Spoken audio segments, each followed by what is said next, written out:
Bismillahirrahmanirrahim. Assalamualaikum warahmatullahi wabarakatuh. Alhamdulillahilladzi anzala sakinata fi qulubil mu'minin liyazdadu imanan ma'a imanihim. Rabbi shrah li sadri wa yassir li amri wahlul 'uqdatam min lisani yafqahu qawli. Asyhadu an la ilaha illallah wa asyhadu anna Muhammadar Rasulullah. Yang terhormat dosen pengampu mata kuliah Ilmu Pendidikan Islam, Ibu Dr. Hajah Hilda Aini Syifa MAG, serta teman-teman yang saya cintai. Perkenalkan, nama saya Dendi Fadil Pratama dengan NIM 1820252. Insyaallah pada kesempatan kali ini akan mempresentasikan tentang pengetahuan sebagai materi pendidikan dalam perspektif Islam. Ini beberapa pembahasan yang akan ditampilkan dalam slide ini. Yang pertama, pengertian materi pendidikan. Yang kedua, konsepsi Islam tentang pengetahuan. Yang ketiga, jenis dan klasifikasi pengetahuan manusia menurut Islam. Yang keempat, berbagai pengetahuan yang harus menjadi materi pendidikan Islam. Nah, langsung saja ke pembahasan yang pertama, yaitu pengertian materi pendidikan.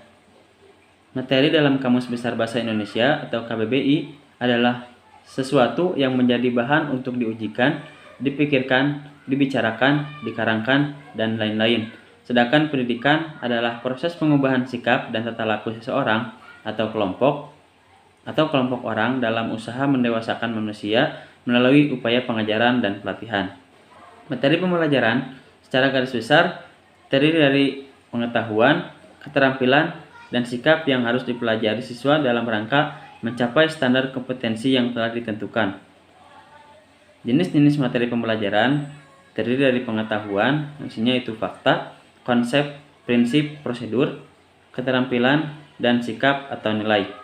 Yang termasuk ke dalam jenis materi fakta adalah nama-nama objek, peristiwa sejarah, lambang, nama tempat, nama orang, dan lain sebagainya.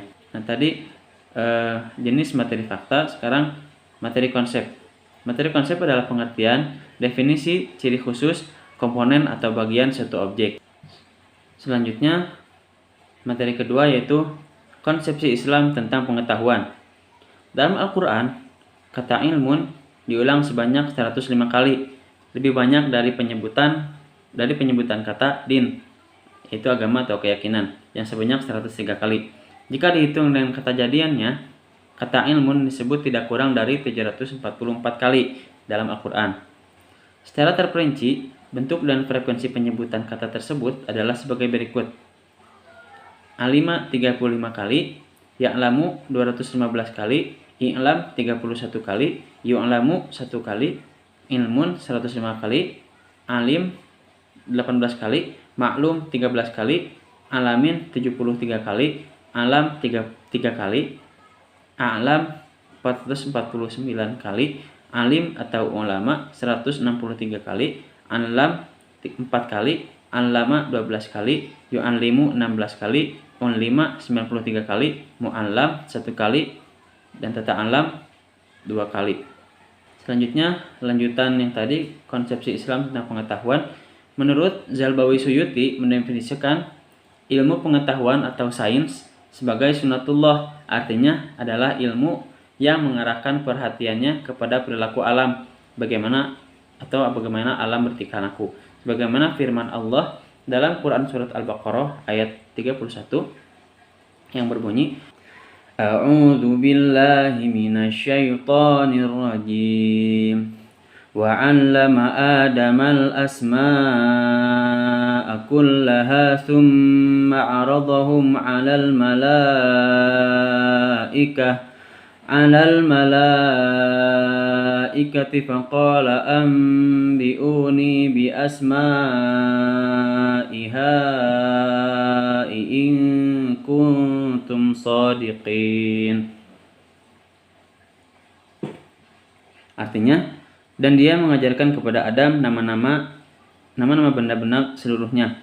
Kemudian mengemukakannya kepada para malaikat lalu berfirman, sebutkanlah kepadaku nama benda-benda itu jika kamu memang benar orang-orang yang benar.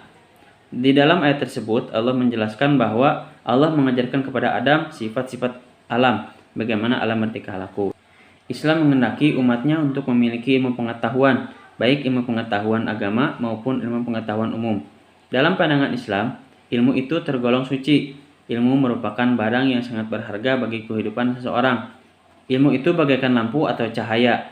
Sebagaimana perkataan Imam Asy-Syafi'i, al-ilmu nurun wa nurullahi la yuhda lil asi. Nah, artinya ilmu itu cahaya dan cahaya Allah tidak turun kepada orang yang bermaksiat. Nah, itu bahwa tidak dapat seseorang berjalan di malam yang gelap kecuali dengan lampu. Demikian pula halnya tidak dapat seseorang membedakan baik dan yang buruk kecuali dengan ilmu. Ilmu dunia yang terluas ini memungkinkan manusia tersesat. Oleh karena itu perlu diimbangi dengan ilmu agama. Islam sangat memuliakan ilmu pengetahuan, bahkan wahyu yang pertama kali diturunkan kepada Nabi Muhammad adalah keharusan membaca, yaitu melihat, meneliti huruf dan alam. Nah, ini yang wahyu yang pertama kali turun adalah Quran surat Al-Alaq ayat 1 sampai 5. Materi yang berikutnya yaitu jenis dan klasifikasi pengetahuan manusia menurut Islam. Di sini saya memasukkan pendapat dari Al-Ghazali, yaitu ada 3. Yang pertama epistemologis, yang kedua ontologis, dan yang ketiga aksiologis. Ini epistemologis, yaitu ada dibagi lagi menjadi 2, ilmu syar'iyah dan ghairu syar'iyah. Yang pertama ilmu syar'iyah yaitu ilmu yang diperoleh dari para nabi. Ilmu-ilmu yang masuk ke dalam kategori ini adalah ilmu usul, ilmu furu', ilmu muqaddimah, dan ilmu penyempurna. Ilmu usul meliputi kitabullah, sunnah rasul, ijma umat, dan peninggalan para sahabat atau sejarah awal Islam. Ilmu furu' meliputi ilmu yang berhubungan dengan kehidupan duniawi seperti fikih dan ma'rifat. Ilmu muqaddimah meliputi ilmu bahasa dan tata bahasa Arab. Sedangkan ilmu penyempurna meliputi ilmu yang berkenaan dengan Al-Qur'an seperti qiraah dan tafsir. Berikutnya tadi ilmu syar'iyah, sekarang ilmu ghairu syar'iyah.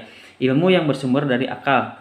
Ilmu ini dapat berupa ilmu yang diperoleh dari insting maupun dari proses belajar atau berpikir. Yang termasuk ke dalam kategori ilmu ini adalah geografi, matematika, kedokteran, dan ilmu-ilmu lain yang sejenis. Yang berikutnya yaitu ontologis, secara ontologis. Ini juga terbagi menjadi 2, yaitu fardu ain dan fardu kifayah. Fardu ain adalah ilmu yang dibutuhkan untuk melaksanakan tugas-tugas akhirat dengan baik. Ilmu ini meliputi ilmu tauhid, syariat, dan sirri. Yang kedua yaitu ilmu fardu kifayah, yaitu ilmu yang berhubungan dengan urusan keduniaan. Oleh karena itu, tidak semua orang wajib memiliki ilmu ini. Ilmu ini dibagi menjadi 2 bagian, yaitu ilmu abadi dan ilmu yang berkembang. Ilmu abadi adalah ilmu-ilmu yang meliputi Al-Quran, hadis, ijma, dan sejenisnya. Sedangkan ilmu berkembang meliputi arsitektur, sastra, psikologi, dan sejenisnya. Nah, kita bisa sederhanakan pengertian dari fardu ain dan fardu kifayah ini sesuai bagaimana yang telah kita ketahui bersama. Fardu ain adalah ilmu yang wajib dipelajari oleh semua manusia. Ilmu fardu kifayah itu ilmu yang tidak wajib semuanya punya, tapi ada yang mewakilinya, yang mewakilinya. Yang berikutnya ada secara aksiologis, yaitu ini terbagi menjadi 3, terpuji, mubah, dan tercela. Nah, kategorisasi ini bukan didasarkan atas isi ilmu itu sendiri, tetapi dikarenakan faktor manusia. Hal ini dikarenakan pada kasus-kasus tertentu, suatu ilmu dapat digunakan untuk melakukan kegiatan yang terpuji, mubah, dan tercela. Nah, ini bukan dari ilmunya itu sendiri, tetapi bagaimana manusia itu mengamalkan ilmu itu sendiri. Pembahasan yang terakhir yaitu pengetahuan yang harus menjadi materi dalam Islam.